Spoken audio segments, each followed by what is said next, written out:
പാകിസ്ഥാന്റെ സർവ്വസൈന്യാധിപനായ അസിം മുനീർ തൻ്റെ സ്ഥാനവും അധികാരവും ഒക്കെ ഉറപ്പിക്കാനായിട്ട് ചില തന്ത്രങ്ങൾ രാജ്യത്ത് നടപ്പാക്കുന്നു. അതിൽ പ്രധാനപ്പെട്ടത് ഭരണഘടന ഭേദഗതി ചെയ്യുക എന്നുള്ളതാണ്. അതായത് ഓപ്പറേഷൻ സിന്ദൂർ നടത്തി ഇന്ത്യ പാകിസ്ഥാന് മേൽ വലിയ വിജയം നേടി മാസങ്ങൾക്കുള്ളിൽ തന്നെ ഫീൽഡ് മാർഷൽ പദവിയാണ് അസിം മുനീർ ലഭിച്ചത്. അതായത് പാകിസ്ഥാൻ പ്രധാനമന്ത്രി ഷഹബാസ് ഷെരീഫിൽ സമ്മർദ്ദം ചെലുത്തിക്കൊണ്ട് അത്തരത്തിലുള്ള ഒരു ഫീൽഡ് മാർഷൽ പദവി നൽകുന്നു. ശരിക്കും പറഞ്ഞാൽ പാകിസ്ഥാൻ ഭരണഘടനാ പ്രകാരം ഫീൽഡ് മാർഷലിന് പ്രത്യേക പദവിയോ അധികാര സ്ഥാനങ്ങളോ ഒന്നും ഉണ്ടാകില്ല, പ്രത്യേക അവകാശങ്ങളൊന്നുമില്ല. ഇത് അസിം മുനീറിനെ വല്ലാതെ അസ്വസ്ഥമാക്കുന്നുണ്ട്. മാത്രമല്ല, ഈ നിയമപരമായിട്ടുള്ള സ്ഥാനമില്ലായ്മയെ മറികടക്കണമെങ്കിൽ ഭരണഘടന ഭേദഗതി ചെയ്യണം. അത്തരത്തിൽ ഒരു ഭരണഘടന ഭേദഗതി നീക്കമാണ് ഇപ്പോൾ നടത്തുന്നത്. ഇത് ശരിക്കും അറിയുന്നത് PPPയുടെ അധ്യക്ഷനായിട്ടുള്ള ബിലാവൽ ഭൂട്ടോ ട്വീറ്റ് ചെയ്തപ്പോഴാണ്. അതായത് പാക് പ്രധാനമന്ത്രി ഷഹബാസ് ഷെരീഫ് PPP അധ്യക്ഷനായിട്ടുള്ള ബിലാവൽ ഭൂട്ടോയെ സമീപിച്ച് ഇത്തരം ഒരു ഭരണഘടനാ ഭേദഗതി വേണമെന്നുള്ള ആവശ്യം ഉന്നയിച്ചു, സഹായിക്കണമെന്നൊക്കെയുള്ള രീതിയിലാണ്. ഇതാണ് ഒരു ട്വീറ്റിലൂടെ ഈ ബിലാവൽ ഭൂട്ടോ പുറം ലോകത്തെ അറിയിച്ചത്. ശരിക്കും പറഞ്ഞാൽ അസിം മുനീർ പാകിസ്ഥാന്റെ പ്രസിഡന്റ് ആകാനുള്ള ചുവടുവയ്പ് നടത്തുന്നു. ഒരു സൈനിക അട്ടിമറിയൊന്നും നടത്താതെ ഭരണഘടനയിൽ ഭേദഗതി വരുത്തിക്കൊണ്ടാണ് ഈ നീക്കം നടത്തുന്നത്. അങ്ങനെയാണെങ്കിൽ ഈ ഭരണഘടനാ കോടതികളുടെ ജഡ്ജിമാരുടെ സ്ഥലം മാറ്റം ഉൾപ്പെടെയുള്ള കാര്യങ്ങളിൽ ഇദ്ദേഹത്തിന് തീരുമാനമെടുക്കാം. പക്ഷെ അതിനപ്പുറത്തേക്ക് ഈ ആർട്ടിക്കിൾ 243 ഭേദഗതി ചെയ്യാനായിട്ട് നീക്കം നടത്തുന്നു. അതാണ് ഇപ്പോൾ വിവാദമായിരിക്കുന്നത്. അങ്ങനെ ഭേദഗതി ചെയ്താൽ അസിം മുനീറിന് തൻ്റെ സ്ഥാനവും അധികാരവും ഒക്കെ ഉറപ്പിക്കാൻ കഴിയും.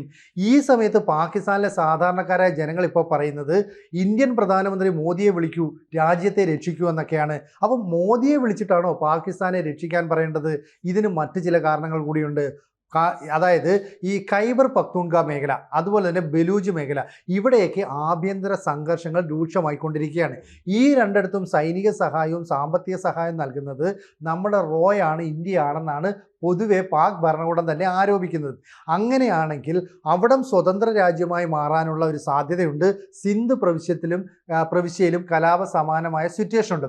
അതുകൊണ്ട് തന്നെ ഇന്ത്യ വിചാരിച്ചാൽ ഈ പറയുന്ന പ്രശ്നങ്ങൾക്കെല്ലാം പരിഹാരമുണ്ടാകും. അപ്പം അസിം മുനീർ ഭരണഘടന തിരുത്താനായിട്ട് ശ്രമിക്കുമ്പോൾ പോലും ഇന്ത്യയെ വിളിക്കൂ എന്നുള്ള ഒരു മുദ്രാവാക്യം ജനങ്ങളുടെ വായിൽ നിന്ന് വീഴുകയാണ്. പാക് ഒക്കുപ്പൈഡ് കാശ്മീരിൽ വലിയ പ്രതിസന്ധി ഉണ്ടാകുകയും അവർ ഇന്ത്യയിൽ ചേരാനുള്ള താല്പര്യം പ്രകടിപ്പിക്കുകയും ചെയ്യുന്നു. ഇവിടെയും തീരുമാനമെടുക്കേണ്ടത് നമ്മുടെ ഭരണകൂടമാണ്. അപ്പോൾ അസിം മുനീറിൻ്റെ ഈ നീക്കത്തിനെതിരെ പാകിസ്ഥാൻ ജനങ്ങൾ തന്നെ വലിയ പ്രതിഷേധമുയർത്തുന്നു. 1973 ഭരണഘടന നിലവിൽ വന്ന ശേഷം ഒരു ഫീൽഡ് മാർഷലായിട്ട് ഒരാളെ നിയമിക്കുന്നത് ഇത് ആദ്യമായിട്ടാണ്. അതുകൊണ്ട് തന്നെ അദ്ദേഹത്തിന് എന്ത് പവറുണ്ട്, അല്ലെ എന്തൊക്കെ കാര്യങ്ങൾ ചെയ്യാം എന്നത് സംബന്ധിച്ച് കൃത്യമായ ഒരു വിവരങ്ങളും ഭരണഘടനയിലില്ല. അപ്പോൾ ഭരണഘടനയും സൈനിക സ്വാധീനവും ഒക്കെ ഏകീകരിക്കാനാണ് ഇപ്പോൾ ശ്രമം നടത്തുന്നത്. അപ്പോൾ അവിടുത്തെ നിയമകാര്യ സഹമന്ത്രിയായിട്ടുള്ള അഖിൽ മാലിക് തന്നെ പറയുന്നുണ്ട് ഇതിനു വേണ്ടിയിട്ട് ആർട്ടിക്കിൾ 243 ഭേദഗതി ചെയ്യണം. അപ്പോൾ 27ാം ഭരണഘടനാ ഭേദഗതി അവിടെ നടപ്പാക്കുക എന്ന് പറഞ്ഞാൽ അസിം മുനീറിനെ പാകിസ്ഥാൻ്റെ സർവ്വസൈന്യാധിപൻ എന്ന നിലയിൽ നിന്ന് പാക് പ്രസിഡന്റായിട്ട് മാറ്റി നിയമിക്കാനുള്ള നീക്കം. ഇതിന് മറ്റ് ചില കാര്യങ്ങൾ കൂടിയുണ്ട്. കാരണം ഈ നവംബർ മാസം 24-ാം തീയതി അസിം മുനീർ സർവീസിൽ നിന്ന് വിരമിക്കേണ്ടതാണ്. നേരത്തെ തന്നെ ഇത്തരത്തിലൊരു ഭരണഘടനാ ഭേദഗതിയൊക്കെ നടത്തിയിരുന്നു. അങ്ങനെ നടത്തിയ ഭേദഗതി അനുസരിച്ച് കഴിഞ്ഞ വർഷമാണ് അത് നടത്തിയത്. സൈനിക മേധാവിയുടെ ചുമതല 3 വർഷത്തിൽ നിന്ന് 5 വർഷമായിട്ട് വർദ്ധിപ്പിച്ചു. അതായത് അസിം മുനീറിന് 5 വർഷം വരെ ആ കാലാവധിയിലിരിക്കാം, അല്ലെങ്കിൽ ആ പദവിയിലിരിക്കാം. 64 വയസ്സെന്നുള്ള പരിധിയും എടുത്തു കളഞ്ഞു. അങ്ങനെ പ്രായപരിധിയും ഒഴിവാക്കി എല്ലാം കൊണ്ട് മുന്നിൽ നിൽക്കുമ്പോഴാണ് ഇപ്പോൾ റിട്ടയർമെൻറ്റിൻ്റെ ചില സൂചനകളൊക്കെ വരുന്നത്. അതുകൊണ്ട് ഭരണഘടന ഭേദഗതി ചെയ്യാനായിട്ട് തീരുമാനിക്കുന്നു. അപ്പോൾ നവംബർ മാസം അവസാനത്തോടെ ഭരണഘടനാ പ്രകാരം ഈ സൈനിക മേധാവിക്ക് പുറത്തു പോകേണ്ടി വരും. അത് പാടില്ല.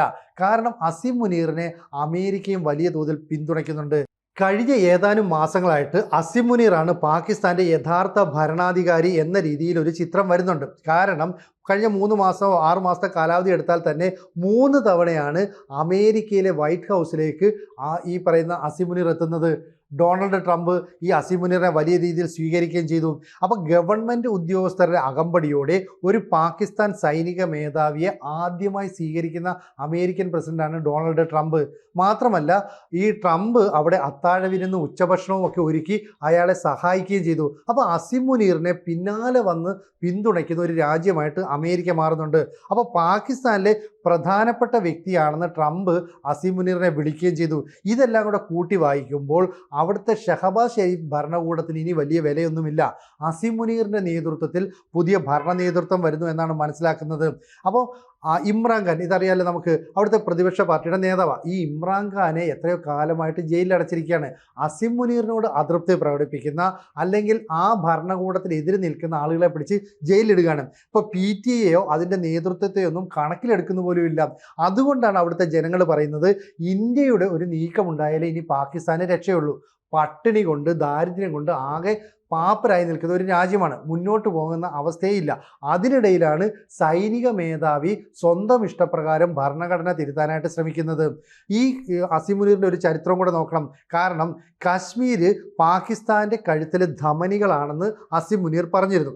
അതുപോലെ ഹിന്ദുക്കളിൽ നിന്ന് തികച്ചും വ്യത്യസ്തരാണ് മുസ്ലിമെന്നും അവർക്ക് പ്രത്യേക ശൈലി ഉണ്ടെന്നും ഒക്കെ പറഞ്ഞു. ശരിക്കും പറഞ്ഞാൽ അത്തരത്തിലുള്ള പ്രകോപനമാണ് ഈ പഹൽഗാം ആക്രമണത്തിലേക്ക് നയിച്ചതെന്ന് പാകിസ്ഥാൻ ജനത ഉറച്ചു വിശ്വസിക്കുന്നുണ്ട്. 26 പേരെ കൊലപ്പെടുത്തിയതോടുകൂടി ഓപ്പറേഷൻ സിന്ദൂർ നടത്തി ഇന്ത്യ വമ്പൻ തിരിച്ചടി നൽകുകയും ചെയ്തു.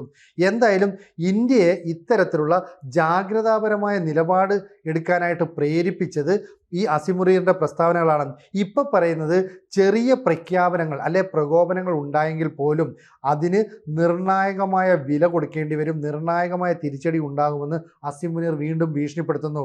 ഒപ്പം ആണവവൽക്കരണത്തിൻ്റെ ഒരു കാലമാണിത്, യുദ്ധത്തിന് വലിയ പ്രസക്തിയൊന്നുമില്ല എന്ന് പറഞ്ഞിട്ട് അസീം മുനീർ വീണ്ടും പ്രകോപിപ്പിക്കുന്നു. ചുരുക്കം പറഞ്ഞാൽ ഇന്ത്യക്കെതിരെ പ്രകോപനങ്ങൾ തുടർന്നുകൊണ്ട് പാകിസ്ഥാൻ്റെ പ്രസിഡന്റ് പദവിയിലേക്ക് ചുവട് വെച്ച് കയറാനായിട്ട് അസീം മുനീർ എല്ലാ നീക്കവും നടത്തുന്നു. ഇതിനു വേണ്ടിയിട്ട് ഭരണഘടനയുടെ ആർട്ടിക്കിൾ 243 ഭേദഗതി ചെയ്യാനാണ് നീക്കം. അങ്ങനെ ഫീൽഡ് മാർഷലിന് ഇതുവരെ ഉണ്ടാകാതിരുന്ന പദവി അല്ലെങ്കിൽ അധികാരം അത് നേടിയെടുക്കാനായിട്ട് ശ്രമിക്കുന്നു.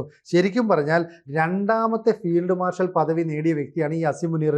മുമ്പ് അയൂബ് ഖാൻ ഒരു സൈനിക അട്ടിമറിയെ തുടർന്ന് പാകിസ്ഥാൻ്റെ പ്രസിഡന്റ് പദവിയിലെത്തി. അന്ന് ഈ ഫീൽഡ് മാർഷൽ പദവി അദ്ദേഹം നേടിയെടുത്തിരുന്നു. ഇവിടെ ഇപ്പോൾ പാക് ഭരണാധികാരികളെ ഭീഷണിപ്പെടുത്തിയോ അല്ലെങ്കിൽ അവരിൽ സമ്മർദ്ദം ചെലുത്തിയോ ഈ ഫീൽഡ് മാർഷൽ പദവി നേടിയെങ്കിലും ഭരണഘടനാപരമായിട്ട് യാതൊരു അധികാരവും ഇല്ലാത്തത് അസീം മുനീറിനെ വല്ലാതെ ബുദ്ധിമുട്ടിക്കുന്നുണ്ട്. അതുകൊണ്ടാണ് തൻ്റെ പട്ടാള ഭരണാധികാരി എന്ന് പറയുന്ന കാലാവധി 3 നിന്ന് 5 വർഷമായിട്ട് വർദ്ധിപ്പിക്കുന്നു. 64 വയസ്സെന്ന് പറയുന്ന ഈ പരിധി എടുത്തു കളയുന്നു. ഇനി തനിക്ക് ഈ ഫെഡറൽ സംവിധാനത്തെ, അതായത് ഫെഡറൽ ഗവൺമെൻറ്റിനാണ് അവിടുത്തെ സായുധ സേനയും സൈന്യത്തിൻ്റെയും ഒക്കെ സ്വാധീനമുള്ളത്. അത് മാറ്റിയിട്ട് ഭരണഘടന മാറ്റി സൈനിക സ്വാധീനത്തെ ഏകീകരിച്ച് തൻ്റെ കൈപ്പടിയിൽ നിർത്താനാണ് ഈ പറയുന്ന അസീം മുനീർ ശ്രമിക്കുന്നത്. അപ്പോൾ അട്ടിമറിയൊന്നും വേണ്ട, അല്ലാതെ തന്നെ ഭരണഘടനയിലെ ഭേദഗതിയിലൂടെ അയാൾക്ക് രാജ്യത്തിൻ്റെ തലവനായി മാറാം. ഇത്തരം നീക്കം നടത്തുന്നതുകൊണ്ട് പാകിസ്ഥാനിലെ ജനങ്ങൾ പറയുകയാണ് ഇന്ത്യൻ പ്രധാനമന്ത്രി മോദിയെ വിളിക്കൂ, രാജ്യത്തെ രക്ഷിക്കൂ. ഇപ്പോൾ നമ്മുടെയൊക്കെ നാട്ടിൽ ഈ ഇലക്ഷന് കേൾക്കുന്ന മുദ്രാവാക്യം പോലെയാണ് അവരുടെ നിലവിളി. അങ്ങനെ പാകിസ്ഥാനുള്ളിൽ തന്നെ വലിയ ആഭ്യന്തര കലാപത്തിനുള്ള എല്ലാ സാഹചര്യവും ഉയർന്നു വരികയാണ്. അതുകൊണ്ട് അവരെ അടിച്ചമർത്തണമെങ്കിലും ഈ സൈനിക നേതൃത്വത്തിന് ചില പ്രത്യേക അധികാരങ്ങളും അവകാശങ്ങളും ഒക്കെ വേണം. അത് ഭരണഘടനാ ഭേദഗതിയിലൂടെ നേടിയെടുക്കാൻ സാധിക്കുമെന്ന് അസീം മുനീറിന് കൃത്യമായ ബോധ്യവുമുണ്ട്. അതിനുള്ള നീക്കമാണ് ഇപ്പോൾ നടത്തുന്നത്. എന്തായാലും ഈ വിവാദപരമായ ഭരണഘടനാ ഭേദഗതി അത് പാകിസ്ഥാനിൽ വലിയ ചർച്ചാ വിഷയമായി മാറിയിട്ടുണ്ട്. അതുപോലെ തന്നെ ബിലാവൽ ഭൂട്ടോ എന്ന് പറയുന്ന പാകിസ്ഥാനിലെ പ്രതിപക്ഷ കക്ഷിയിലെ നേതാവ് ഇക്കാര്യം ട്വീറ്റിലൂടെ ലോകത്തെ അറിയിക്കുകയും ചെയ്തു. അതുകൊണ്ട് ഇനി അവിടെ എന്താണ് സംഭവിക്കുന്നതെന്നാണ് ലോകം ഉറ്റുനോക്കുന്നത്. കൂടുതൽ വാർത്തകളും വിശേഷങ്ങളും നിങ്ങളിലേക്ക് എത്താൻ ABC മലയാളം സബ്സ്ക്രൈബ് ചെയ്യുക, ബെൽ ബട്ടണും അമർത്തുക.